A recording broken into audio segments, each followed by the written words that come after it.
got an idea, and I think it could really work.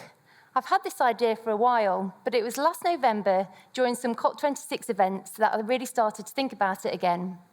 At the time, the conversations around how we could deal with the climate crisis at local level all seemed to be around agriculture, EV chargers, and wind turbines.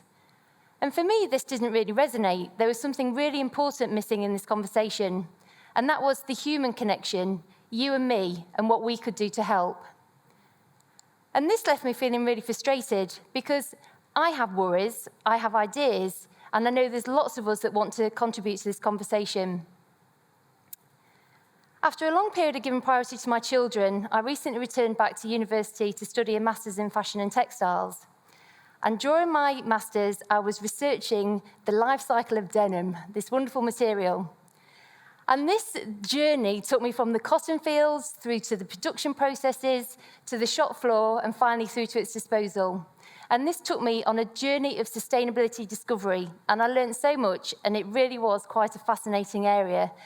And as part of my master's, I decided that I wanted to share this with the students around me. So I started with the first thing that I knew how to do, which was to set up a society, me at 48. And this society was in support of the global charity Fashion Revolution.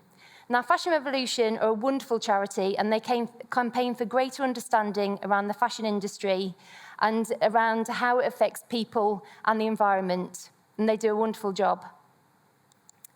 Now, fashion is a wonderful subject area. It's very fascinating, but it's also very destructive. But the reason it's so important is that we can all relate to it. We all wear clothes. They're like our second skin. We all make decisions around them every day. We buy clothes, but we don't really fully understand, or most people don't really think about the implications that these clothes have on the planet, in both terms of environmental, social, and ecological impact on our planet. I'd just like to share a few things with you that you may or may not know, but these are some of the things that I started to share with the students. Did you know, for example, that polyester, a material that makes up now approximately 60% of all our clothes, is actually a plastic? Now, polyester, along with other materials such as elastane that gives stretch, or nylon or acrylic, are all man-made synthetics. And the fact that these are plastics means they do not easily biodegrade. Now, this image that you can see here is a pair of jeans that was left outside for over 20 years. And as you can see, the warp fibres, the fibres that would have gone down, have all but degraded, and these were made of a natural fibre, cotton, leaving behind a fossil of human creation. It's like a skeleton of plastic that may stay on this planet for centuries yet to come. The truth is, we really do not know. Have you ever considered that our clothes are made by people, not robots? And because of our desire for cheaper and cheaper clothing, the fashion industry and the manufacturers are forcing production to countries on the other side of the world where the regulations aren't the same as they are here. And many of the workers are forced to work in very terrible conditions for very little wages. This same labour force is said to be made up of 80% women. And they are also living in communities that are geographically suffering the worst effects of the climate crisis.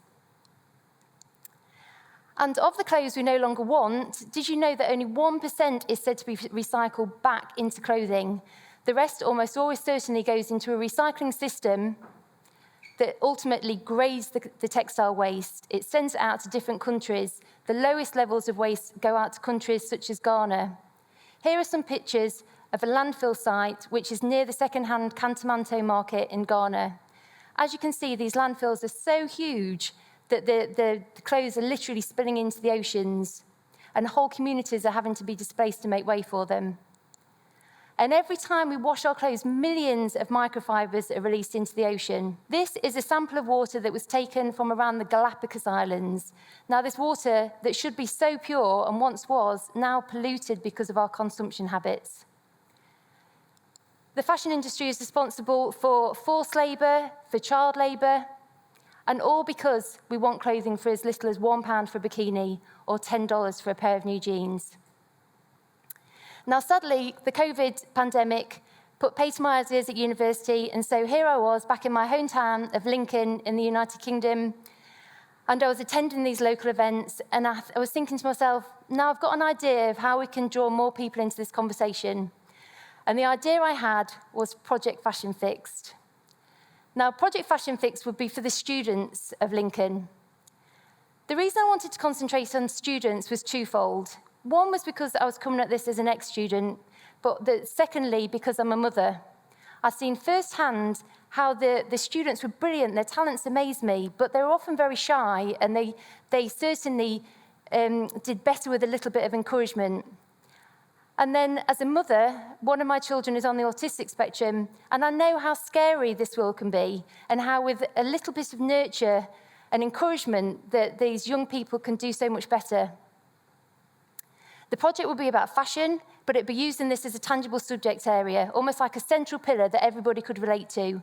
But I would also be relating it back to the climate crisis. I was referred back to the Sustainable Development Goals. Now, many people haven't heard of these, but these were taken up by all the United Member States back in 2015, and these provide a wonderful framework of how we can work towards a better future and how we can start working towards the climate crisis.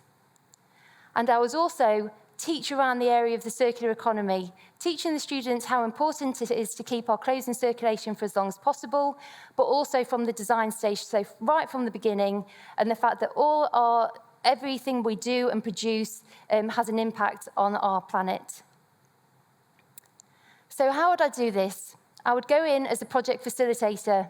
I would teach the students around 3 areas. I would teach them around what our clothes are made from, who makes our clothes, and what happens to them at the end of their life. And then with this, I would encourage the students to produce a piece of work that would relate back to their own skill sets. As I said before, these students are very talented. And the beauty of this project would be that it's all extracurricular, so there'd be no boundaries. There was no modules to fit into. Nobody would be telling them it was right or wrong. They could be as creative as they wanted to be. I started by speaking to a few students, and within a few weeks, we'd had just shy of 60 students that wanted to work with me.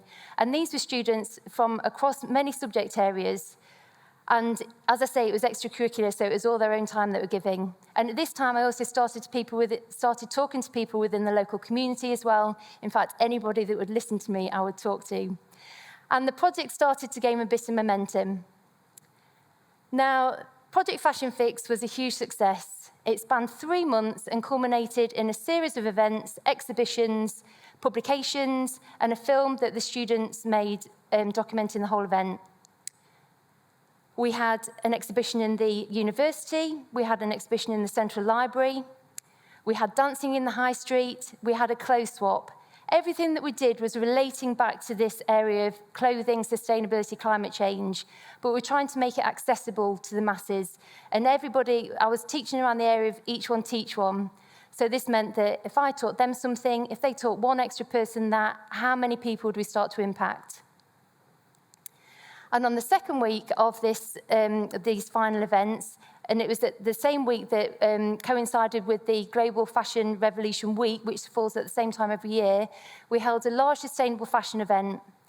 And with this, we had local sellers, we had local resellers, we had local makers, we had students, we had charity shops, we had a mending table, we had a fashion show, we had DJs, we had music, we had a lot of fun. And in the evening, we all came together and we celebrated by listening to our local musicians and celebrating with some of our local music talent. And it really was a fantastic day. And all of this was done because we all just came together and all just did a little bit. This came from my idea, but I couldn't have done this on my own. It was all because we all came together. The students came from across many different subject areas, no connections to any institution. And this made it very easy for me to just kind of encourage them to do what they wanted to do. And really, the idea was around, as I say, this central area of fashion, but allowed us to have conversations around the climate change, around our recycling local recycling systems, and around human nature and what we're all doing to each other. And it really was a brilliant project, and we achieved so much together. These were samples of the students' work, and as you can see, they all learnt the same thing, but they all tackled it in a different way, and this is the beauty of it. So the students of Lincoln were amazing. They really were. It was a fabulous 3 months. But it wasn't just the students of Lincoln that were amazing. It was the community as well. And we had, the musicians and the DJs, and we had the Climate Commission and Plastic Free Lincoln, and people within the university and the wider council. They all contributed their time. They got on board. They felt this energy, and they came along with me for the ride.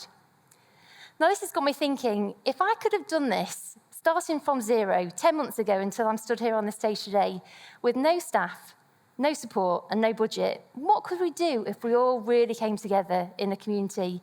We could achieve great things.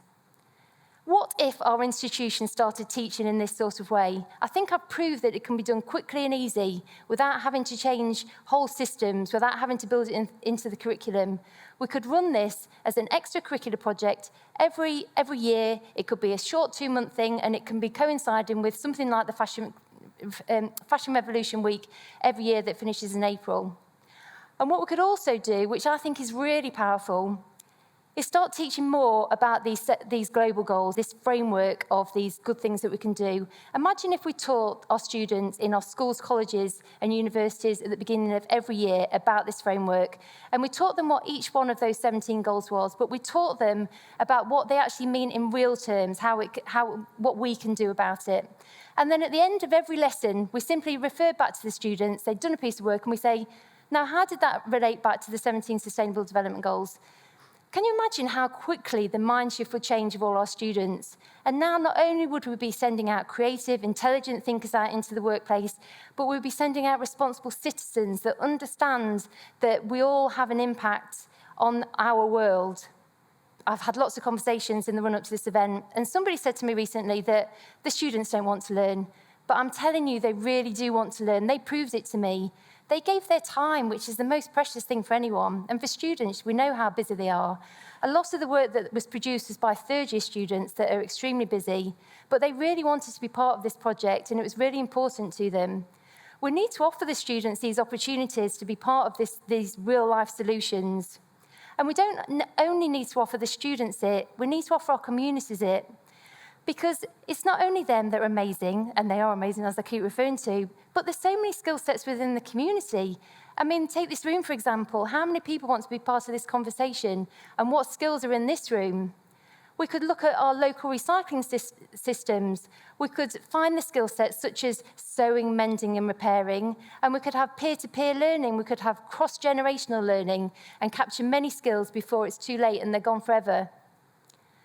It's really about the power of community and what we can all do. And if we developed a local think tank that was really allowed everybody to be part of, so forget about wealth, forget about whether you're an academic or a council member, I'm talking about the real people, that anybody can get involved, that there can be a platform where we can all contribute. That'll be when we can start making real change. In the words of the wonderful Jarvis Cocker, nobody says that one person can do this on their own. But 1,000 tiny bricks make one humongous wall, and you know we're going to need a wall to stop this rising tide. This isn't about being perfect. This isn't about one person knowing how to do everything. This is about everybody has a tiny thing in them that can contribute to this conversation. So I ask you, if a wall is built from 1,000 tiny bricks, then which brick is yours? Thank you.